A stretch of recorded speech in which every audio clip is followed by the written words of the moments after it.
2018. Even though it's firmly in the rearview mirror now, I think it's safe to say that all in all, video game-wise, it was a pretty interesting year. I mean, on one hand, there were some absolute bangers in terms of releases. Some games that were genuinely good, if not great, some of which I had the pleasure of playing and enjoying for myself, whereas on the other hand, there was also a collection of towering garbage fires. Now, I love a garbage fire as much as the next guy, but these garbage fires just kept burning, and quite frankly, I can still smell them here now in 2019, and I think that shit belongs firmly in the rearview mirror with the rest of 2018, because this video is not about the year that has just gone. This is about the year to come ahead. This is about all of the games that I'm personally looking forward to in 2019, and yes, that's right, that means this is going to be one of those cancerous list videos. Deal with it. I felt like doing something different, so in no particular order, here's a bunch of games I'm looking forward to in 2019. Resident Evil 2. Yes, I am of course referring to the remake, because the original came out in what year? That's the one. But honestly, everything that I've seen so far for Resident Evil 2 looks absolutely fantastic, beyond anything that I could have hoped for. I was a little trepidatious about the use of the over-the-shoulder Resi 4 style camera angle at first, but it's grown on me. It's grown on me as time goes by, and let's face it, there's nothing stopping Capcom from including a bonus mode that returns the action to the fixed camera mode. How cool would that be? I mean, it would certainly play a lot better than the originals, because as anyone can attest to, the original games were terrifying, not just for the enemies that you were up against, but also for the tank controls that you had to wrestle with at the same time. But yes, I am seriously looking forward to this one. Really interested to see how they're going to deal with some of the more, let's say, memorable aspects of Resi 2. I know for a fact that there are going to be 2 campaigns you can play through, Claire and Leon, but they're not going to have that weird Route A, Route B system that they had in the original. Instead, they're going to be meshing elements of those together to kind of streamline everything. So we'll see if that turns out to be a good choice. I'm certainly hoping that it is, and I am very much going to be there with bells on. Code Vein. It's anime Dark Souls. It's anime Dark Souls. Not quite sure I'm getting through to you with what I'm trying to say here, but it's anime Dark Souls. I could probably come up with better reasons why I'm excited for this one, but let's face it, I like anime, I like Dark Souls. It's anime Dark Souls. I'm in. Amid Evil. Now this one's a little bit of a cheat, because technically I've already played it, albeit only 5 episodes of the 7 planned total. And that's because this is early access, and that's as far as I've got so far. But this is something I've had quite a lot of fun with up until now, and I've got a lot of faith in where the rest of the game is actually heading. This game comes to us from New Blood Interactive, who you may remember as the publisher of Dusk. Absolutely fantastic FPS released fully last year, and there's a pretty strong indication that this is going to be a lot of fun in its full form too. It's a little bit of a different style to Dusk. It's leaning more on a heretic influence in terms of weaponry and environment. It's still got a little bit of that low-res retro look, but in terms of gameplay, it's not quite as freewheeling as, say, Dusk is. This is a little bit more grounded, I'd say. A little bit more grounded, but the weaponry itself also involves a charging mechanic. So as you kill enemies, they'll drop essence, which you can collect, which will fill a bar, and then you can unleash a powered-up version of your weapon's fire on your enemies. It's a pretty neat loop, one that's done me pretty well so far throughout the episodes that I've played, but I'm very eager to see where it will go next, because one thing that's been true of Amid Evil so far, it's had some really neat and interesting level design, and each episode provides new and interesting enemies for you to fight against, which also includes the bosses that lurk at the end of each of them too. So yeah, here's looking forward to playing the rest of Amid Evil. Doom Eternal. Nope, can't think of any good reason for this one to be on the list. It must have been a mistake. I mean, Doom 2016 was alright. It was ridiculously fun. In fact, it was a rip-roaring, riotous time of ripping and tearing and general demon slaying. I mean, it's not like they're building on the movement and combat of Doom 2016 in any meaningful way. I mean, who gives a shit about a grappling hook? I mean, who gives a shit about the potential possibility of you being able to bury that thing in a cacademon's bollocks and swing yourself around an arena like some kind of demented, bloodlust-infused Tarzan?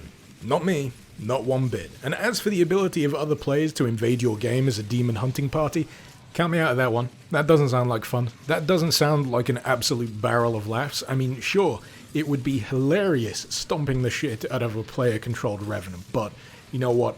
I just don't think that's my particular cup of tea. Oh, who am I kidding? I really, really want to play this game. I really want to play this game. When's it out? When's it out? Seriously, when's it out? Gimme. Gimme, gimme, gimme. Control. Remedy Games, they've been responsible for some absolute bangers over the years, including Max Payne, Alan Wake.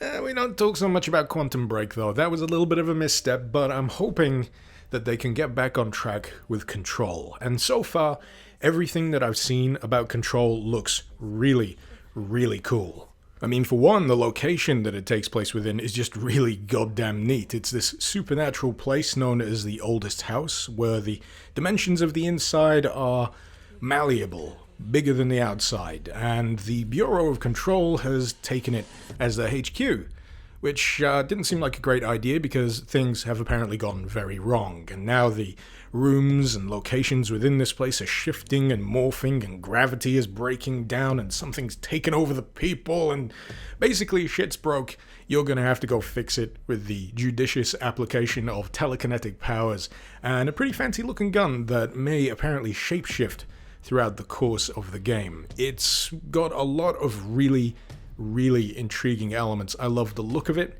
I love the setup of it, and I've got a lot of faith in Sam Lake, the guy who was behind Max Payne, Alan Wake, and yes, Quantum Break, but I'm really hoping that they can pull out yet another Remedy banger with this one, and if anything's true, I am very much rooting for Control. Sekiro: Shadows Die Twice. So this one looks pretty interesting. It's got ninjas, it's got demons, it's got grappling hooks, it's got a little bit of stealth, it's got a little bit of sword-clanging combat, it's got a lot of very intriguing elements that alone managed to pique my interest, but when you add in the fact that this is from the makers of the Dark Souls games and Bloodborne, then yep, you've got me firmly booking a ride on the hype train for this one, especially with Miyazaki in the director's chair, who, if you didn't know, is generally regarded as the mastermind for both Bloodborne and Dark Souls, and if you want to go back a little further, Demon Souls too. But I'm really intrigued to see where the evolution of this gameplay style goes with this particular game. There's definitely an emphasis more on aggressive combat, so it's feeling like it's probably going to be more on the Bloodborne paced side of things combat-wise. And the resurrection mechanic, I'm still not entirely sure about. So rather than resurrecting at a bonfire, say in Dark Souls, I think here you have the opportunity to just resurrect at the place you died. Hence the subtitle, Shadows Die Twice. So it's going to be intriguing to see how that plays out, and I've heard frustratingly little about this game. I mean, I've seen a few of the trailers, 2 main trailers and a little bit of gameplay so far, but overall I'm just really eager to get my hands on it and actually get a feel for how it plays for myself. So I think this one comes out in March, 22nd of March to be exact. So yeah, make sure to mark that one on your calendar if you're as excited for it as I am. Your death won't come easily. Devil May Cry 5. Now this one's a pretty easy pick for me because save for one particular installment, the Devil May Cry series is one that I've enjoyed from front to back. As for the one that I didn't enjoy, you can probably guess it before I say it, but that would be Devil May Cry 2, and the reasons behind that are many and varied, but it's easier to just push it to one side and remember that we got Devil May Cry 3, Devil May Cry 4 seems a little rocky in some people's estimation, but I thoroughly enjoyed myself with it, and Devil May Cry 5 seems like it's going to be no different. It looks just as crazy as ever. The more realistic character stylings is a little off-putting at first, but I'm slowly warming to it. In terms of the stuff that I'm looking forward to getting to grips with within the game itself, I'm very much looking forward to testing out the new and varied weaponry that I've seen across multiple trailers so far, chief amongst which is the transformable motorbike that Dante has that you can then bash demons over the head with. That's right up my alley. That is very much something that I would like to use, and I'm also looking forward to getting to grips with the many varied applications of Nero's robot arm now that his devil arm has been torn off by some nefarious customer. I'm also looking forward to seeing what the new character is all about. I think his name is V. Looks like some kind of emo/goth sorcerer type, but his hair turns white, so I'm guessing he's probably related to Nero, Virgil, or Dante. Let's face it, it's probably highly likely considering the kind of game we're going to be playing here. But in either case, it looks like it's going to be a complete balls to the wall, ridiculous good time. And that music, it's so cheesy. It's so goddamn cheesy. I love it. Cyberpunk 2077.